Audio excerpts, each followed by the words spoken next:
ஓம் சக்தி.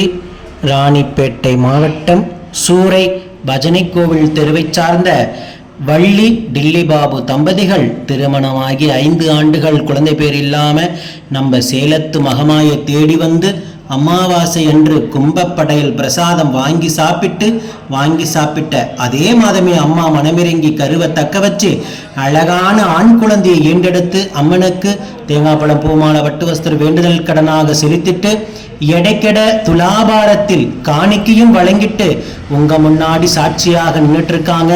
இந்த குழந்தை அங்கத்துல கழுவினி இல்லாம உடல் ஆரோக்கியத்தோட வளர்ந்து கல்வியில சிறந்து விளங்கி அவங்க குடும்பத்தை கட்டி காத்து கரைசித்து நான் வேண்டிக்கிறேன்.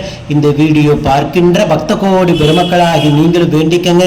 5 ஆண்டு காலம் அவங்க இருந்த கடும் தவ வாழ்க்கைக்கு முதல் மாதமே மனமிறங்கி அழகான ஆண் குழந்தைய யாராலையும் கொடுக்க முடியாத வரத்தை நம்ம சேலத்து மகமாய் கொடுத்து உயிருள்ள வரைக்கும் மறக்க முடியாத தான் குலதெய்வத்திற்கு பிறகு ஒரு தெய்வத்தை உயிருள்ள வரைக்கும் மறக்காம இருக்கிறாங்க அப்படின்னா நம்ம சேலத்து மகமாயி மட்டும்தான். இதே போல 1000 தம்பதிகளுக்கு குழந்தை பேரை அள்ளி அள்ளி கொடுத்து அற்புதத்தை நிகழ்த்திட்டு இருக்காங்க நம்ம சேலத்து மகமாயி. ஓம் சக்தி பராசக்தி.